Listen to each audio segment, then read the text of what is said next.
Faites-la sortir de ma scène. Elle est aveugle. Elle va endommager le Steinway. C'était tout ce qu'il fallait. Une insulte publique de la part d'un célèbre pianiste, et le monde a failli rater un miracle.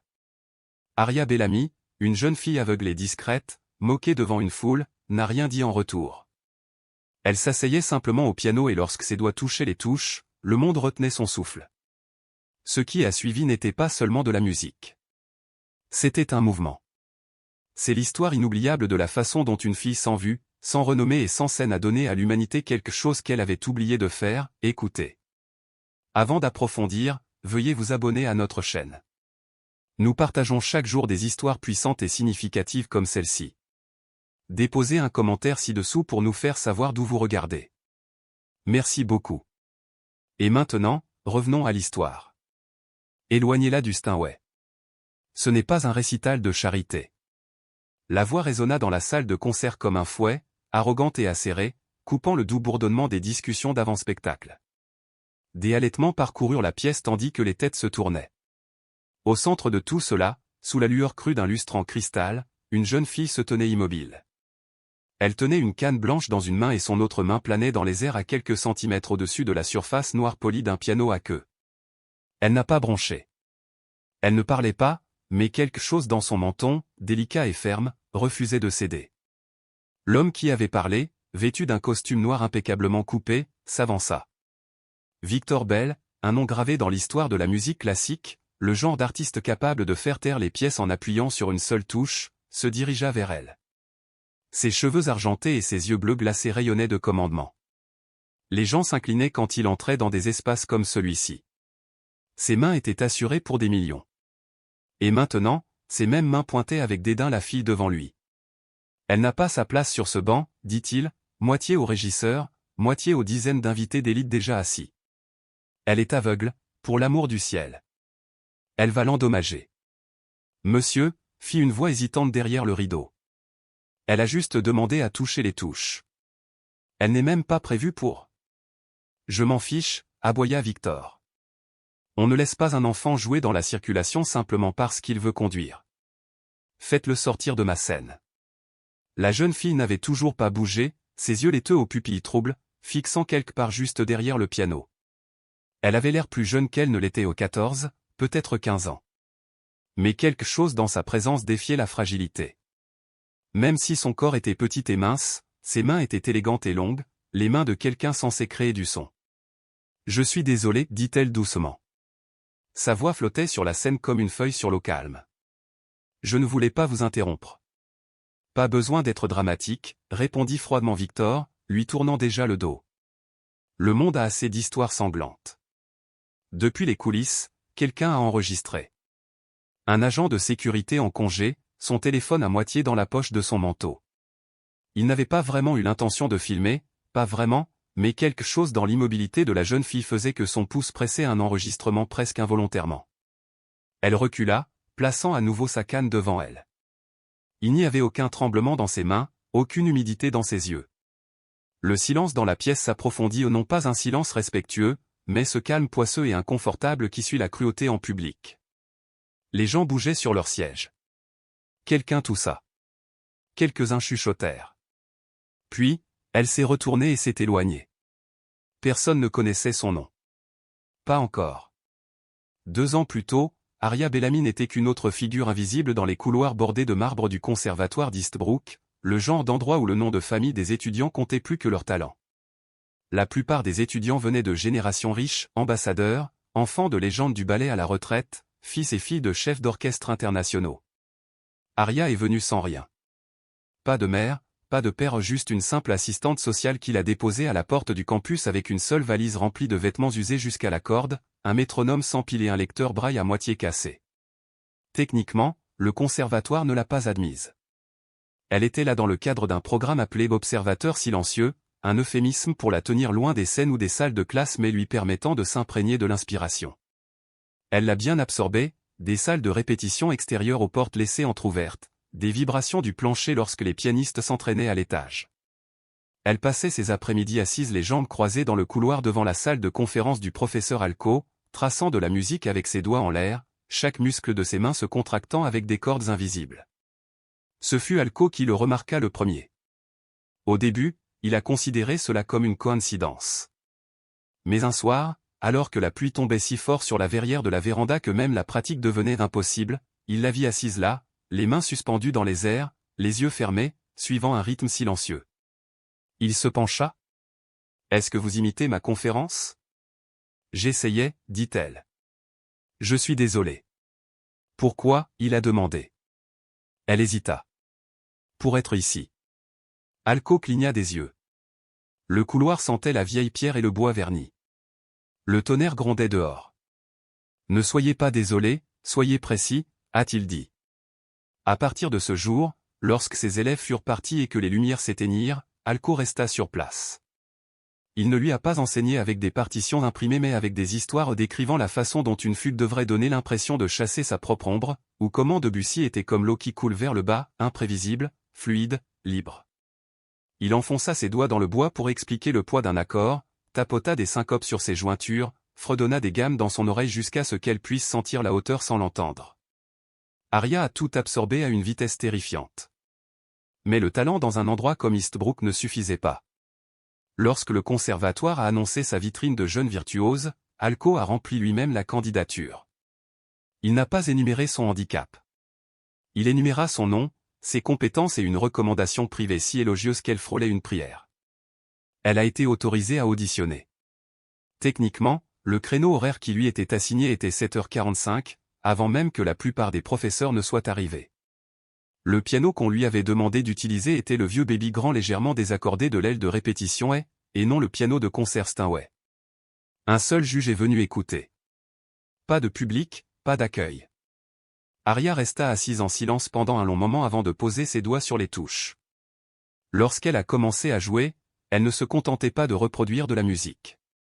Elle l'a invoquée, l'a transformée. La pièce, le prélude en sol mineur de Rachmaninoff, s'élève du piano comme un être vivant en massif, douloureux et d'une tendresse indicible. Lorsqu'elle eut fini, le juge hocha brièvement la tête et partit sans un mot.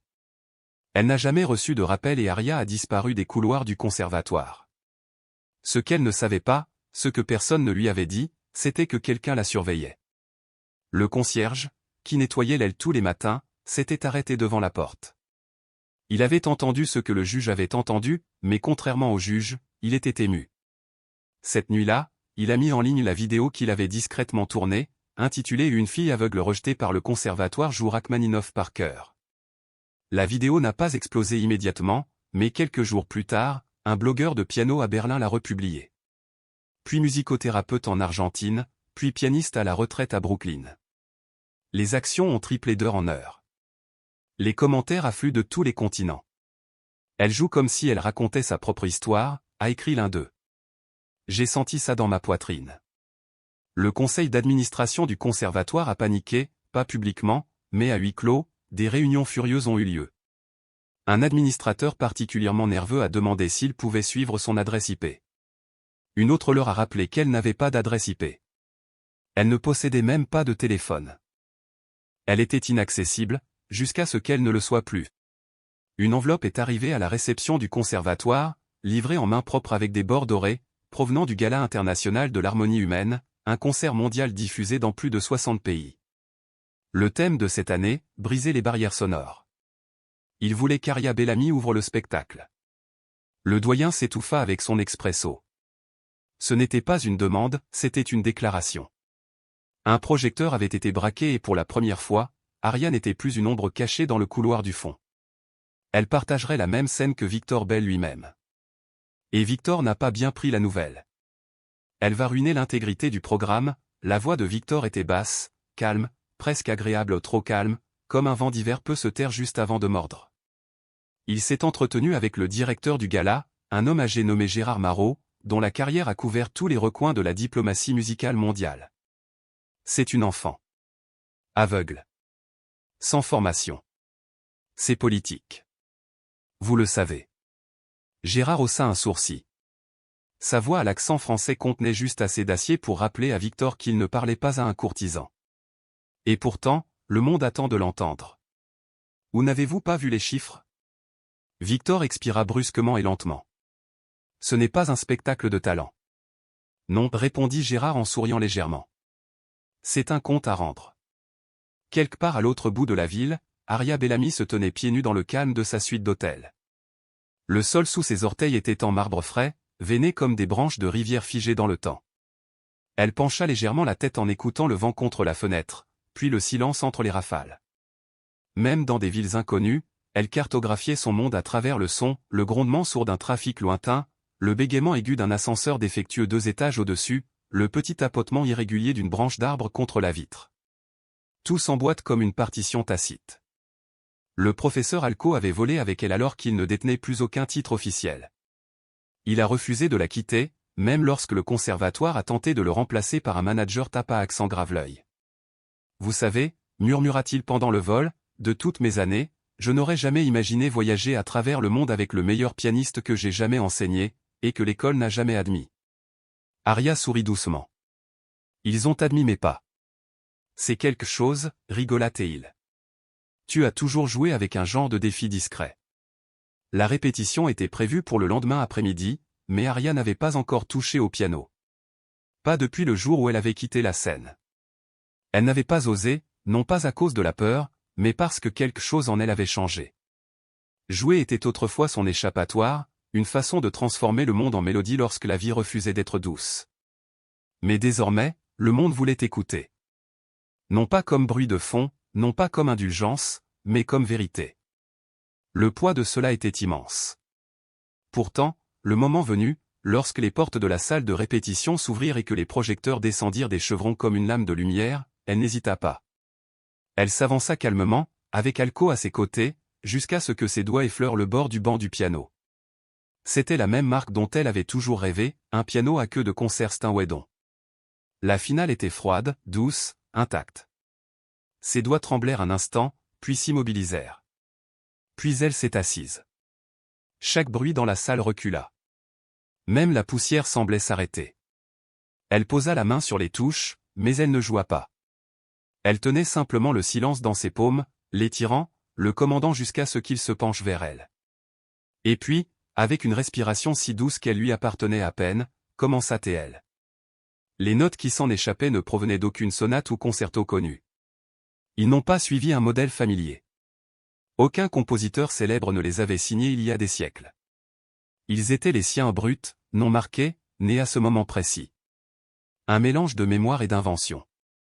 Elle commença par un seul jet soutenu au doux, incertain, comme un enfant qui pénètre dans une pièce sombre. Puis une ondulation de triolet dans la main droite, suivie d'une progression d'accords brisés qui sonnaient comme la lumière du soleil filtrée à travers le chagrin. La main gauche bougeait lentement, délibérément, plus ressentie qu'entendue. Les personnes présentes, les techniciens, les huissiers, et même l'homme qui réparait un câble de gréage restaient figés. Personne n'a donné de signal. Personne n'a osé l'interrompre. Même Victor, debout près des coulisses, s'était arrêté au milieu d'une phrase lorsque la musique avait commencé. Il n'a pas bougé. Ses yeux se plissèrent. Il y avait là quelque chose d'obsédant, de troublant. Elle ne lit rien, pensa-t-il. Pas même la mémoire musculaire. C'est une pure invention. Personne ne joue comme ça sans être brisé au préalable. Et puis cela lui est venu à l'esprit. Elle n'était pas brisée. Il l'était. La mélodie s'est transformée en un changement soudain. Accord mineur maintenant. Des notes mélancoliques s'élèvent en signe de défi blessé. Son corps se penchait légèrement en avant comme tiré par des fils invisibles. Son visage était serein, ni joyeux, ni peiné ou juste ouvert comme une porte laissée entr'ouverte pendant une tempête. Puis, sans avertissement, elle s'est arrêtée à mi-accord. Ses mains flottaient. Pas de résolution, pas d'applaudissements, juste le silence. Et ce silence résonnait dans la salle comme après une guerre. Le directeur de répétition s'avança, stupéfait. Miss Bellamy, est-ce que ce sera votre pièce pour le gala? Elle pencha la tête, réfléchissant. Non, dit-elle. C'était juste un échauffement. Victor serra la mâchoire. Le lendemain, le directeur du gala reçut une demande de l'agent de Victor Bell. Il voulait modifier l'ordre des performances. Victor ne souhaitait plus suivre le set d'Aria. Il voulait plutôt ouvrir. La demande a été refusée. Pendant ce temps, la nouvelle de la répétition d'Aria a été divulguée.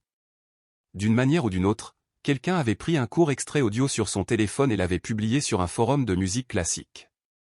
Le clip, d'une durée de seulement 45 secondes, a été partagé plus de 3 millions de fois en 12 heures. Les gros titres ont suivi, le virtuose aveugle qui ne lit pas la musique. La fille qui a réduit au silence une salle de concert. Rachmaninoff s'est réincarné. Non. Bellamy commence. Victor a passé la nuit à faire les 100 pas.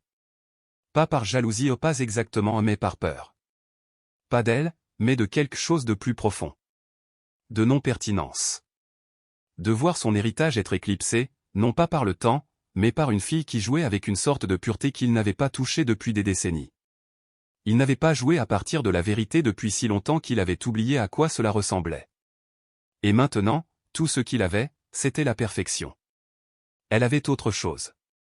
Le matin du gala, la salle de la Grande Harmonique bourdonnait comme une ruche de soie et de diamants. Diplomates, membres de la royauté, philanthropes, critiques et compositeurs occupaient chaque siège de velours. L'orchestre s'accordait sous les arcades dorées.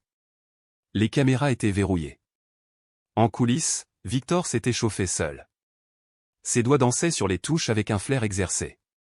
Chaque note exacte, chaque tempo obéi.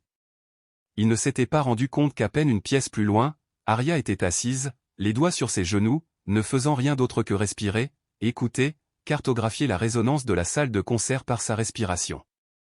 Ressentir les vibrations du sol alors que le public entra. Elle n'avait pas besoin de vue. Elle pouvait sentir le poids de milliers de personnes. Le professeur Alco se tenait tranquillement à côté d'elle, tenant sa canne. « As-tu peur » murmura-t-il. Elle secoua doucement la tête. « Non » dit-elle. « J'ai déjà joué ma chanson la plus difficile.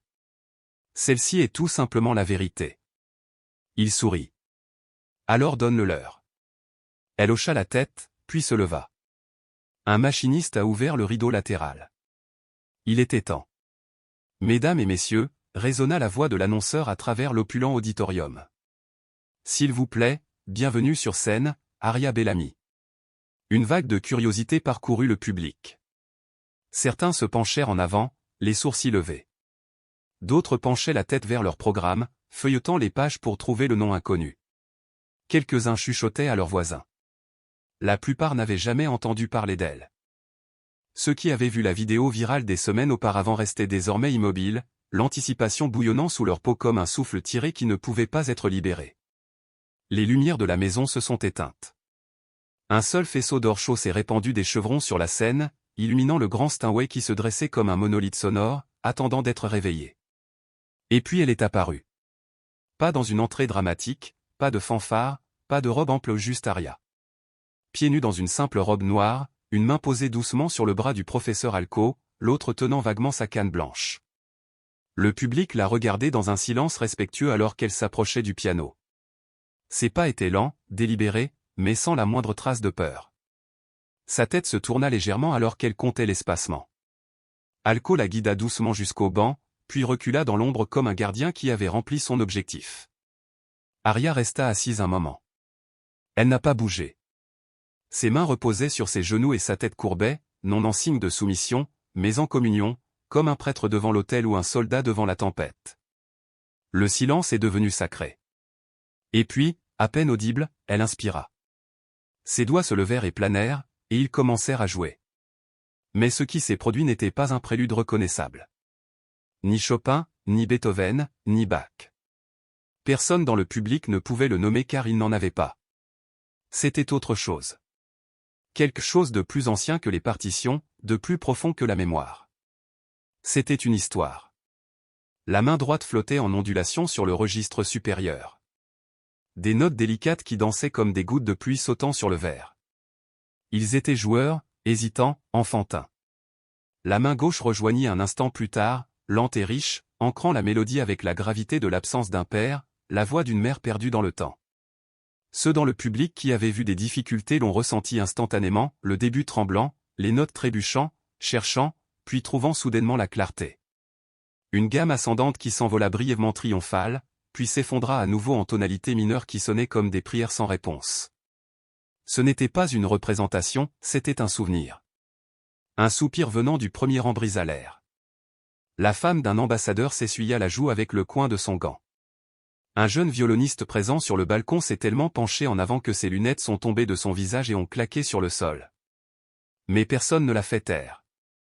Personne n'a bougé parce que maintenant le tempo d'Aria a changé. Les accords s'épaississaient. Ses doigts frappèrent les touches avec une puissance inattendue. Des éclats percussifs qui tonnaient comme des poings frappant contre une porte verrouillée. Son corps tout entier bougeait avec le son. Épaules tendues, colonne vertébrale courbée. Le rythme est devenu provoquant, colérique, vivant. Ce n'était plus seulement un souvenir. C'était de la résistance. La musique semblait crier. On ne m'a jamais donné de chance. Vous m'avez regardé. Vous avez fermé vos portes, mais je suis toujours là. Chaque crescendo sonnait comme un aveu. Chaque diminuendo laissait un vide, rapprochant la foule. Même Victor, qui regardait depuis la salle verte via un moniteur en direct, s'était figé à mi-pas. Il avait une main sur les touches d'accordage de son propre piano, mais il ne les touchait plus maintenant. Sa bouche était légèrement ouverte, ses yeux plissés. Elle n'avait ni partition, ni orchestre, ni chef d'orchestre, et pourtant elle commandait à chaque âme présente dans la salle comme un maestro. À mi-chemin du morceau, Aria ralentit. Sa main gauche s'est complètement relâchée et avec sa droite, elle a commencé une seule mélodie, une séquence simple et mélancolique en mi majeur. Il dérivait vers le haut, grimpant comme pour essayer de toucher les étoiles. Elle l'a répété une fois, 2 fois, puis elle l'a légèrement modifié. Une seule note s'est penchée vers le bas, une autre a sauté complètement, et tout à coup ceux qui écoutaient ont compris que c'était la berceuse de sa mère. Des oreilles non entraînées ne pourraient pas le dire. Mais ceux qui ont eu une enfance pleine de doux chants, de doux bercements au clair de lune, l'ont immédiatement reconnu et cela les a brisés. Les notes se sont estompées. La salle était complètement silencieuse. Aria tint l'accord final si légèrement que c'était presque un souffle, puis le relâcha dans le néant. Aucun mouvement, aucun salut. Elle était assise, les mains sur les genoux, face au public sans les voir, mais sachant exactement ce qu'elle avait laissé dans leur poitrine. Et puis le tonnerre est venu. Les applaudissements ont éclaté comme un barrage qui éclate. Ce n'était pas poli. C'était primordial. Les chaises ont gratté vers l'arrière. Certains se sont levés, d'autres ont crié. Il y avait des larmes dans des endroits qui n'avaient pas connu de pleurs depuis des décennies. L'ovation a roulé comme une vague, balayant la salle dans une fièvre de crainte et d'incrédulité. Les caméras tournaient de face à face. Critiques, chefs d'orchestre, chefs d'État, chacun avec des expressions largement déchirées. Cria une voix depuis le balcon. Bis. Un autre suivit. Aria. Aria. Elle ne s'est pas levée. Elle n'a pas réagi. Elle tourna simplement son visage vers les lumières comme si elle écoutait le son non pas avec ses oreilles, mais avec sa peau. Dans les coulisses, Victor s'est détourné du moniteur et s'est servi un verre en se serrant la main. Ils ne se souviendront pas de moi ce soir, marmonna-t-il. Ils se souviendront d'elle. Il n'avait pas tort. Dans les heures qui ont suivi, la diffusion en direct du gala a battu des records d'audience. Les médias se sont précipités pour trouver un nom. Les réseaux sociaux ont explosé de clips, de commentaires et d'hommages. Les compositeurs ont publié des vidéos de réaction. Les critiques ont publié des éditoriaux d'urgence qualifiant sa performance d'expression unique par siècle de l'esprit humain. Au matin, le nom d'Aria Bellamy était la recherche la plus tendance dans plus de 20 pays, et elle n'en avait aucune idée. Dans sa chambre d'hôtel calme, loin de l'éclat de la célébrité, Aria était assise les jambes croisées sur le tapis, les mains posées sur ses genoux. Le professeur Alco était assis en face d'elle, sa tasse de thé intacte. Est-ce que c'était suffisant? Demanda-t-elle doucement. Il se pencha en avant, d'une voix basse et respectueuse. Tu n'as pas seulement joué de la musique, Aria. Tu as changé sa forme. Elle pencha la tête. Mais je n'ai pas fini l'histoire. Il sourit. Non, car désormais le monde va en demander plus. Aria Bellamy? La voix était nerveuse, essoufflée, tandis que l'homme courait vers elle dans le couloir de marbre. Elle venait à peine de franchir la sortie latérale de la salle de concert, les dernières braises des applaudissements résonnant encore faiblement dans l'air derrière elle. Sa canne tapota doucement le sol alors qu'elle s'arrêtait, tournant légèrement la tête. Alco, toujours à ses côtés, s'avança instinctivement pour la protéger, mais l'homme s'arrêta à quelques mètres respectueux. « Je m'appelle Anthony Lou », a-t-il déclaré. Je suis avec deux Charmonia Records. Nous venons de voir votre performance et je n'ai même pas de mots. Aria hocha lentement la tête. Elle entendit son cœur battre dans sa gorge. Rapide, honnête, pas répété. Je ne sais pas quelle est votre situation de gestion, balbutie-t-il. Mais nous aimerions discuter de votre signature. Tournée mondiale. Droits exclusifs pour produire votre premier album studio. Tout ce que vous voulez. Nommez-le. Aria ne dit rien. Ses doigts tordaient doucement le fin pompon de soie au bout de sa canne. Le vent soufflait faiblement à travers les vitraux du couloir. Alco leva doucement la main. Elle parlera quand elle sera prête. Et elle l'a fait. Mais ce n'était pas la réponse attendue. Savez-vous ce que signifie le mot prélude, demanda-t-elle doucement. Anthony cligna des yeux. Ça veut dire, eh bien, le début, n'est-ce pas? Cela signifie une introduction à quelque chose de plus grand, quelque chose qui n'est pas encore arrivé, a-t-elle répondu. Elle tourna la tête vers l'auditorium qui résonnait derrière eux. Ce soir, ce n'était pas l'histoire. C'était juste le prélude. L'homme resta figé, ses cartes de visite glissant légèrement dans sa main, oubliées. Le lendemain matin, une multitude d'autres offres ont suivi, chaque label, chaque symphonie. Invitations privées des ministères de la Culture, des mécènes royaux, des directeurs de grands conservatoires. Certains ont offert de l'argent, d'autres ont offert des scènes entières en son nom. Et pourtant, Aria ne répondit à aucune d'entre elles. Elle s'est assise avec le professeur Alco dans le train pour Salzbourg, où une retraite tranquille l'attendait. Elle a demandé une cabine sans moustiquaire, sans isolation phonique, seulement des fenêtres qui s'ouvraient pour qu'elle puisse entendre le vent et le paysage qui défile. Tandis que le paysage défilait, elle appuya sa paume contre la vitre et murmura « Ils veulent que je joue des chansons que je n'ai pas encore vécues. » Alco sourit faiblement. « Vous avez toujours joué à partir de vos cicatrices, mais maintenant il est peut-être temps de jouer à partir de votre guérison. » De retour au conservatoire, Victor Bell est resté sur place. Il ne s'était pas exprimé publiquement depuis le gala. Son agent a publié une déclaration soigneusement formulée sur la réflexion artistique et le respect des nouvelles voix dans le monde musical. Mais dans les coulisses, Victor était assis dans l'aile de la masterclass et regardait les rediffusions de la performance d'Aria sur un vieux moniteur analogique. Le tampon numérique a été supprimé pour qu'il puisse rembobiner au toucher. Il ne parlait pas pendant qu'il regardait. Il ne faisait qu'écouter encore et encore. Et à chaque fois, une note différente pénétrait plus profondément. Parce qu'il y avait des choses qu'Aria jouait et qu'il avait déjà comprises. Avant la célébrité, avant la pression, avant la perfection, avant que chaque note doive être nette et chaque sourire programmé pour les rappels, il avait oublié comment saigner dans les touches. Aria ne l'avait pas fait. Elle n'avait jamais eu le choix. Le conservatoire s'est empressé de réécrire sa politique. Les dons ont afflué sous conditions, créer des programmes accessibles, ouvrir des auditions à l'aveugle, financer des bourses pour les étudiants non traditionnels. Ce qui avait été une pourriture cachée dans leur culture était désormais une plaie ouverte qui saignait dans le public. Et Aria, elle était silencieuse. Les semaines passèrent. Les offres continuaient à affluer. Un matin, Alco la trouva devant un petit piano droit dans le café du village près de leur retraite de Salzbourg, ne jouant pour personne en particulier.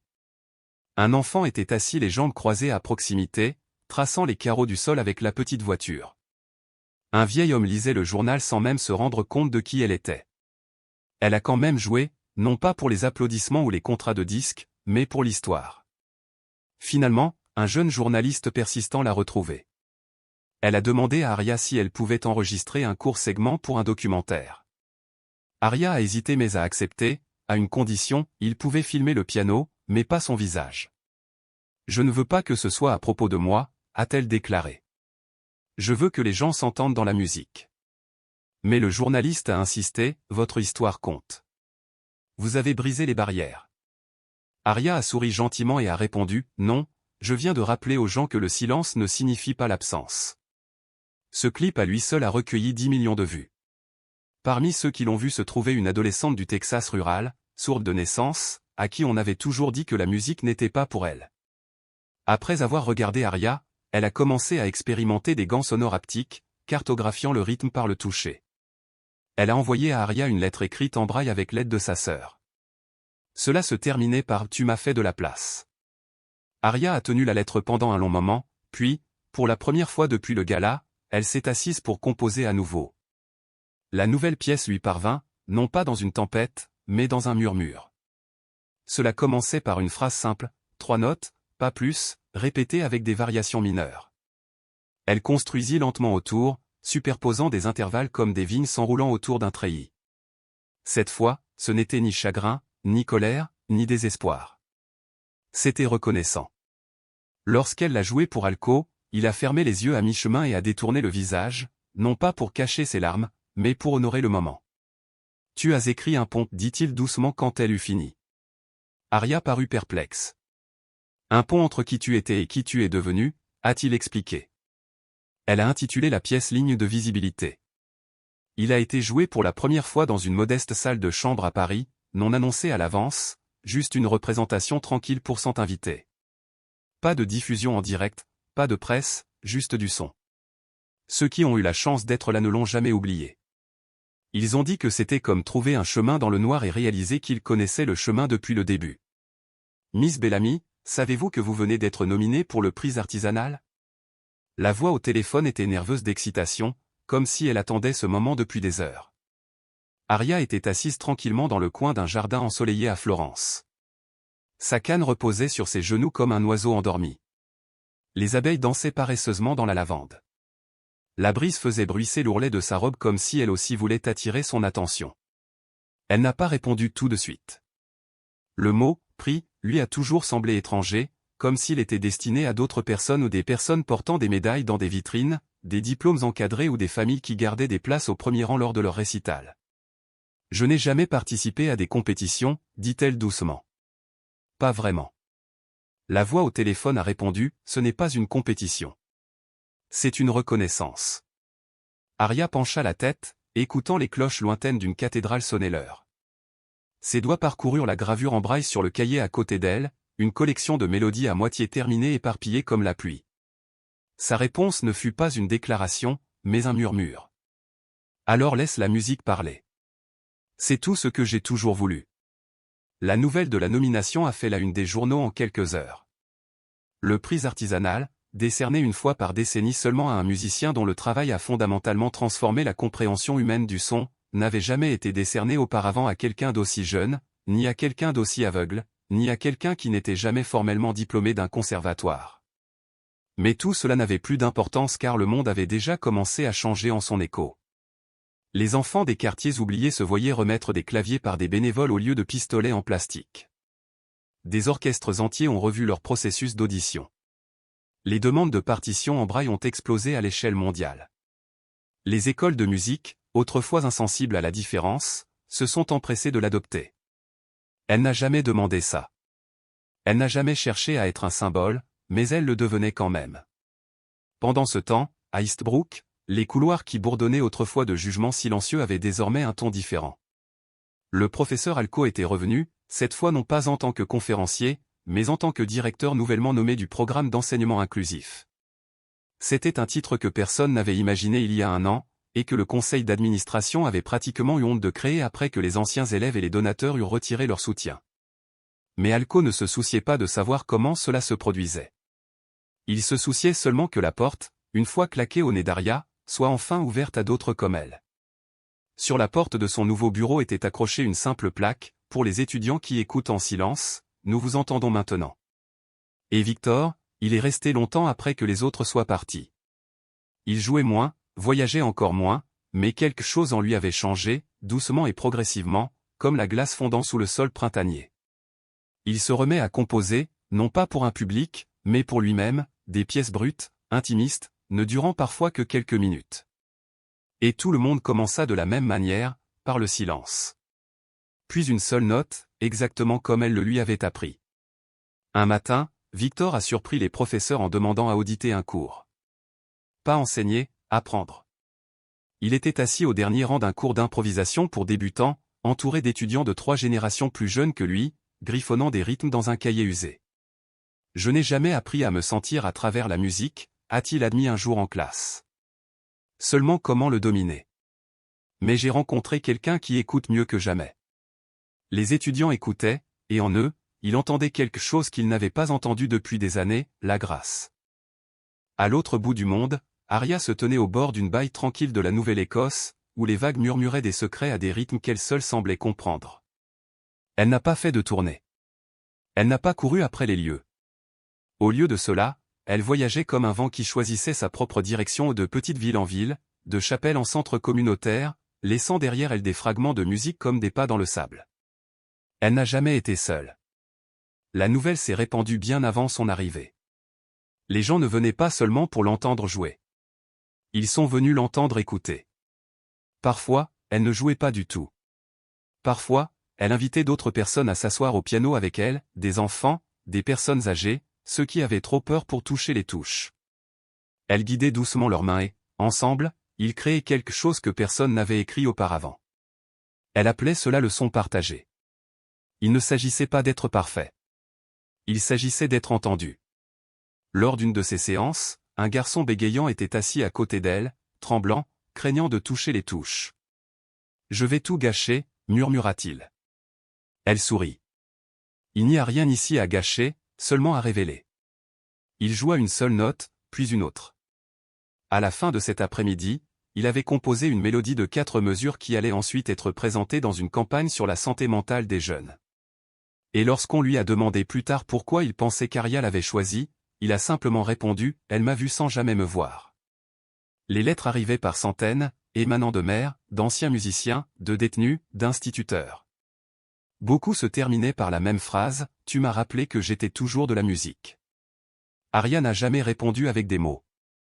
Elle a répondu avec des compositions, chacune écrite à la main, chacune construite à partir d'une ligne de la lettre. Chacun est revenu sans fanfare. Une mère qui a perdu son enfant à cause d'un cancer a reçu un article intitulé « Le souffle que tu as laissé derrière toi ». Un ancien détenu qui trouvait du réconfort dans le rythme a reçu Tempo pardonné. Un homme atteint de démence qui ne se souvenait plus du nom de sa femme a été envoyé le cœur oublié. Elle n'a gardé aucune trace de ses pièces, aucune copie. Il n'appartenait qu'aux personnes qui lui écrivaient. Elle pensait que la musique était un cadeau et non une transaction. Pourtant, elle a refusé les interviews, les récompenses, les talk-shows et les projecteurs. Mais son absence n'a fait que rendre sa présence plus mythique. La cérémonie des prix des artisans approchait. Il se tiendrait au Royal Hall de Londres, une salle sculptée d'or et de lumière fantomatique, faisant écho aux pas de siècles de grands. Il devait être diffusé dans 94 pays. Un podium en marbre flanqué de banderoles en velours attendait au centre de la scène. La chaise réservée à Aria est restée respectueusement vide pendant la majeure partie de la soirée jusqu'à quelques minutes avant la présentation finale. Les portes arrière s'ouvrirent en grinçant. Elle n'est entrée ni avec une équipe, ni avec des gardes, juste avec Alco. Un étui à violon dans une main, sa canne dans l'autre. Elle n'est pas allée directement sur scène. Elle s'est éloignée et s'est assise parmi le public. Lorsqu'ils l'appelèrent, les applaudissements montèrent comme un raz-de-marée. Elle se leva lentement et s'inclina, non pas pour accepter le prix, mais pour honorer les personnes présentes dans la pièce qui avaient vécu tranquillement, combattu avec douceur et n'avaient jamais été entendues. Et puis elle a parlé dans un seul microphone. « Je n'ai pas de parole », a-t-elle déclaré. « Mais j'ai apporté une voix. » Elle ouvrit l'étui du violon et en sortit une simple flûte en bois. Il avait appartenu à sa mère, et tandis qu'elle le portait à ses lèvres, la pièce retenait son souffle. Ensuite, elle a joué une mélodie sans égo, sans vernis, juste du souffle, juste de la vérité. Et dans cette vérité, le monde fut à nouveau réduit au silence. La première note montait comme une brume douce, délicate, ancienne. Il s'enroula contre les chevrons de la salle royale, se frayant un chemin dans des coins que même les lustres avaient oubliés. Le public était figé, non pas par respect, mais par quelque chose de plus sacré, la reconnaissance. Ce n'était pas seulement une chanson. C'était une arrivée. Le bruit de quelque chose de non enterré, un murmure venant du bord de l'âme. Aria se tenait seule, la flûte en bois fermement dans ses mains, les yeux fermés non par cécité, mais par dévotion. Chaque respiration qu'elle donnait dans l'instrument contenait des histoires qu'aucun mot n'avait jamais contenues. Elle ne jouait pas comme une interprète, mais comme un témoin, quelqu'un qui était resté silencieux pendant des années et qui avait finalement trouvé le souffle pour parler. La mélodie était simple, mais elle errait une question qui se répondait d'elle-même, un désir étiré en son. Les gens ont oublié de cligner des yeux, de respirer. Certains ont pleuré sans s'en rendre compte. D'autres tenaient la main d'étrangers. Le morceau dura un peu moins de 5 minutes et, une fois terminé, elle baissa lentement la flûte, comme pour ne pas perturber le silence qu'elle avait créé. Elle baissa la tête et quitta la scène. Pas de discours, pas de déclaration, pas même un regard vers le prix qui brille encore intact sur le piédestal recouvert de velours. Cela n'avait pas d'importance. La salle s'est levée autour d'elle dans une standing ovation non pas née d'un protocole, mais de quelque chose de muet et de primal. Même les critiques les plus blasés n'osaient pas ouvrir la bouche. Pour une fois, le silence suffisait. Dehors, la nuit était lourde et bleue, comme un rideau de velours drapé sur la ville. Arya marchait avec le professeur Alco dans une rue pavée étroite éclairée seulement par quelques lampes à gaz. Sa canne claquait doucement à chaque pas, faisant écho aux vieux bâtiments en pierre qui avaient entendu des siècles de secrets. Ils vous ont encore demandé si vous accepteriez le prix, dit gentiment Alco. Arya pencha la tête. La musique a-t-elle besoin d'une médaille pour compter? Il sourit. Non, mais parfois le monde a besoin d'un miroir pour voir ce qu'il est devenu. Elle n'a pas répondu. Au lieu de cela, elle se tourna vers une clôture basse en fer forgé derrière laquelle s'étendait un petit parc, des arbres nus se découpaient au clair de lune, un seul banc sous une arche de lierre. Pouvons-nous nous asseoir? Elle a demandé. Ils l'ont fait. Elle plaça la flûte sur ses genoux et leva son visage vers la nuit.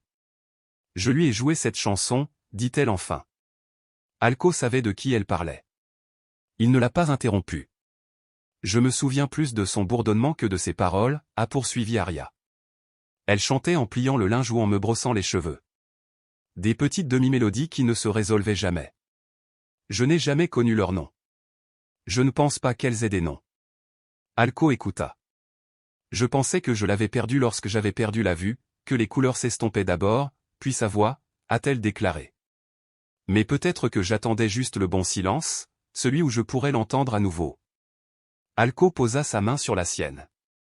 Tu lui as donné une seconde vie ce soir. Ils restèrent longtemps assis ainsi, le froid effleurant leurs joues comme un souvenir. Le lendemain matin, la performance d'Arya a fait la une des journaux du monde entier. Mais cette fois, les histoires ne se sont pas concentrées sur sa cécité, ni sur la tragédie de son enfance, ni sur les récompenses. Ils se concentraient sur autre chose, un calme, un rappel. Un titre disait, elle a joué 5 minutes. Le monde s'est arrêté pendant 10 minutes. Un autre, la note qui nous a appris à réécouter. Et un autre, pas de lumière, pas de feu d'artifice, juste du souffle, juste la vérité.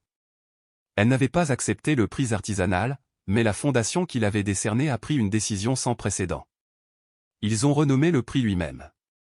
Désormais, on l'appellera le Arya Bellamy Honor. Pas comme un prix, mais comme une promesse. Une promesse d'entendre ce que le monde refusait autrefois d'écouter. Les mois passèrent. Arya a de nouveau disparu des yeux du public, se retirant dans un rythme de village tranquille, de composition manuscrite et de doux moments d'enseignement. Elle n'a jamais posté, jamais fait de publicité, mais elle n'a jamais été oubliée. Un matin d'hiver, dans une petite ville de montagne nichée dans les Pyrénées, elle a été retrouvée à la bibliothèque communautaire en train d'enseigner à un garçon autiste de 7 ans comment ressentir la musique à travers les vibrations de ses pieds. Elle tapissa de sable de petits bols en laiton, lui apprit à les frapper doucement, puis à appuyer ses semelles sur le parquet et à attendre. Il ne parlait pas, mais quand elle jouait à côté de lui, il souriait. Plus tard dans la journée, il lui prit la main et tapota sa propre mélodie sur sa paume. Elle la rejouait instantanément. Il rit, et c'était la première fois que sa mère l'entendait rire depuis des mois. Arya n'en a jamais parlé, mais un enseignant de cette ville en a parlé dans un petit article de blog, qui est devenu viral. La ligne d'objet disait, elle ne nous a jamais dit qui elle était, mais elle a laissé derrière elle une musique qui rendait la neige plus chaude.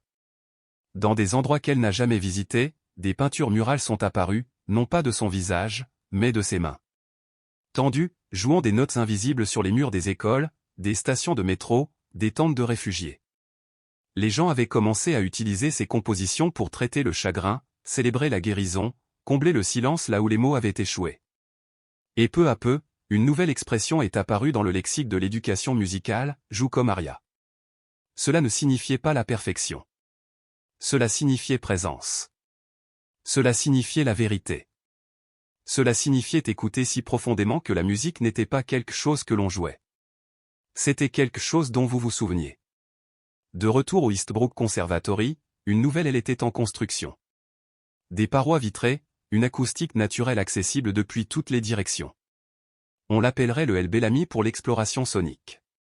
Mais les seuls mots gravés dans l'entrée seraient les siens, le silence n'est pas l'absence de son. C'est la présence de tout qui attend d'être entendu.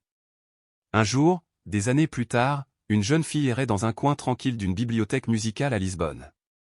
Elle était aveugle, comme Aria, et portait un enregistreur qu'elle avait fabriqué à partir d'un vieux tuyau d'arrosage et d'un embout de flûte rouillé. Elle n'était pas célèbre. Elle n'était pas connue. Mais glissée dans la pochette d'une des partitions en braille des archives, elle trouva un bout de papier. C'était une mélodie manuscrite.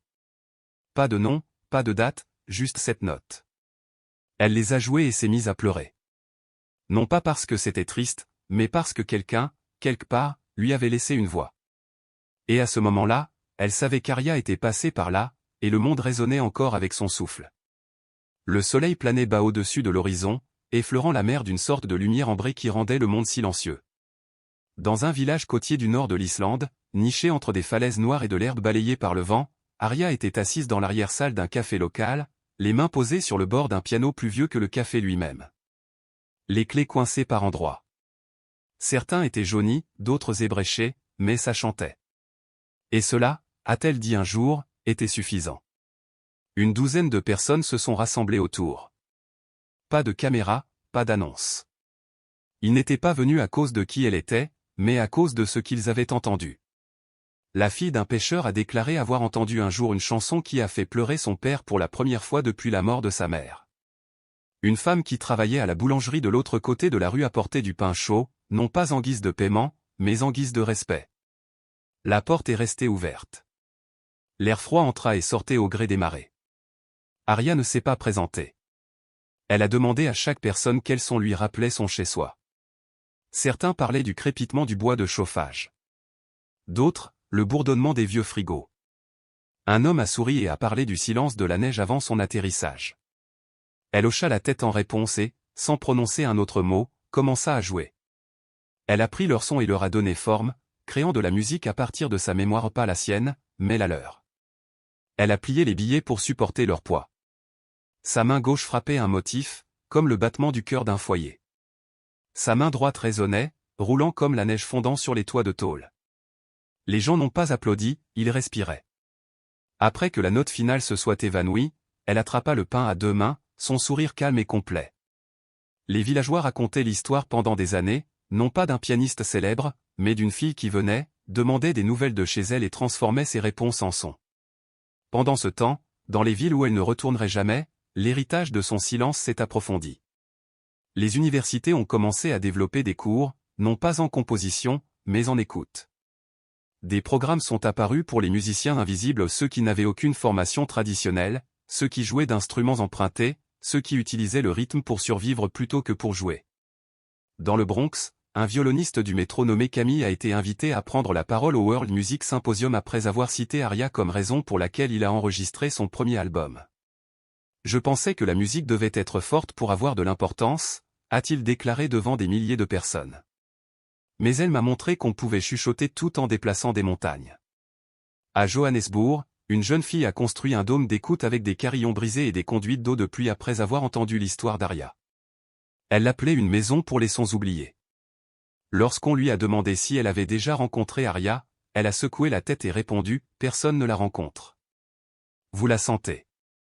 Au fin fond de l'Amazonie, dans un village épargné par les orchestres modernes mais non épargné par la douleur, un aîné a enfilé des vignes sur des bûches creuses et a commencé à enseigner le rythme aux enfants orphelins du conflit. Il a nommé le rythme Bellamy Pulse. Le monde ne faisait plus simplement écho à son nom, cela se remodelait autour de son silence. Pourtant, Aria ignorait la plupart de ces informations. Elle ne portait pas de téléphone. Elle n'a pas lu les articles. Elle n'a pas suivi son influence comme une ombre.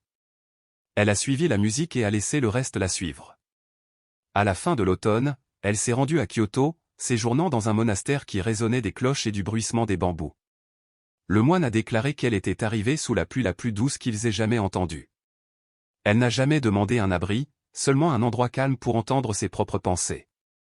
Chaque jour, elle parcourait les jardins du temple pieds nus, les feuilles se rassemblant entre ses orteils, le gravier crissant sous chaque pas comme un souvenir. Le soir, elle jouait pour les moines, non pas avec éclat, mais avec révérence. Elle a utilisé le bruit du vent à travers les murs de papier, le goutte-à-goutte dans les bassins en pierre, le craquement des planches centenaires, et les a transformés en symphonie de calme. Un moine, presque aveugle, pleurait en jouant. Je n'aurais jamais cru entendre quelqu'un parler dans la langue dans laquelle je rêve, murmura-t-il. Ils lui ont offert une petite cloche en cadeau à son départ. Il ne faisait presque aucun son, juste un léger miroitement lorsqu'il était déplacé, comme un fantôme effleurant un carillon. Elle le portait désormais à son poignet. De retour à Eastbrook, le conservatoire avait changé au point de devenir méconnaissable. Autrefois symbole d'un élitisme silencieux, c'était désormais un sanctuaire de redécouverte. Une nouvelle génération d'étudiants a afflué, non pas pour rivaliser, mais pour créer, non pas pour jouer, mais pour dire la vérité. Un étudiant de première année nommé Elia, autrefois muet à cause d'un traumatisme, compose désormais pour l'ensemble de l'orchestre étudiant. Une fille qui avait grandi sans livre enseignait un rythme avancé en utilisant uniquement ses pieds. Leur devise était accrochée au-dessus du grand escalier, la musique n'est pas ce que nous jouons, c'est ce que nous nous permettons de ressentir. Dans une vitrine près de l'entrée, intacte et brillante, se trouvait la flûte qu'Aria avait jouée le soir du prix artisanal, offerte anonymement avec une note en dessous, laissez quelqu'un d'autre emprunter la voix pendant un moment. Des années après cette nuit à Londres, Aria est revenue en ville, non pas pour un concert, mais pour un enfant. Une petite fille nommée Luma, 6 ans, aveugle de naissance, diagnostiquée avec un trouble auditif qui rendait la musique traditionnelle insupportable, trop forte, trop aiguë, trop violente. Ses parents avaient écrit à tous les musicothérapeutes qu'ils pouvaient trouver. La plupart ont dit la même chose, peut-être que la musique n'est pas pour elle. Mais un thérapeute, vieux et calme, a déclaré, il y a quelqu'un qui saura peut-être comment vous aider. Elle ne répond pas au téléphone. Elle n'habite nulle part. Mais si vous écrivez votre histoire en musique, elle viendra peut-être. C'est ce qu'ils ont fait. Une mélodie à seulement 4 notes a été envoyée par la poste. Et un matin, Aria est arrivée. Elle n'a pas frappé. Elle s'assit devant leur porte sur les marches, une flûte à la main, et commença à jouer non pas vers l'extérieur, mais vers l'intérieur dans les fissures de la pierre, dans le souffle de la maison, dans le silence où Luma était assise, recroquevillée dans sa chambre, les mains sur les oreilles. Lentement, Luma retira ses mains, sortit un pied à la fois et s'assit à côté de la femme qui ne parlait pas, n'expliquait pas, jouait juste. Une mélodie construite pour elle, façonnée par elle, conçue non pas pour submerger mais pour embrasser. Luma a pleuré, puis a touché la flûte, puis a ri, et une nouvelle chanson est née que personne d'autre que d'eux ne comprendrait jamais. Des années plus tard, lorsque Luma est devenue une artiste sonore connue pour créer des jardins musicaux immersifs, elle a déclaré « Je n'ai jamais appris à aimer la musique. J'ai appris que la musique m'aimait déjà. Elle me l'a appris. » Pourtant, Aria se déplaçait tranquillement à travers le monde, sans chercher de monuments, sans courir après l'héritage, mais laissant derrière elle des bruits de pas trop faibles pour être remarqués à moins que vous n'écoutiez avec votre âme. Et ceux qui l'écoutaient vraiment, commencèrent à remarquer les endroits où elle avait été, comme des empreintes digitales pressées dans le vent. Une bibliothèque au Pérou, où aucun livre n'avait de mots, seulement des tons. Un pont en Italie qui chantait lorsqu'on le traversait pieds nus. Une boîte à musique dans un orphelinat ghanéen qui jouait des chansons différentes selon celui qui l'ouvrait. Elle n'était jamais là pour le dévoilement, mais la musique l'a toujours su. Cela portait toujours son souffle, son toucher, sa vérité. Ainsi, la jeune fille dont un pianiste célèbre s'est moqué autrefois, à qui on avait dit qu'elle ne toucherait jamais à un Steinway, ne jouerait jamais devant un vrai public, n'a pas seulement fait taire le monde, elle lui a appris à écouter.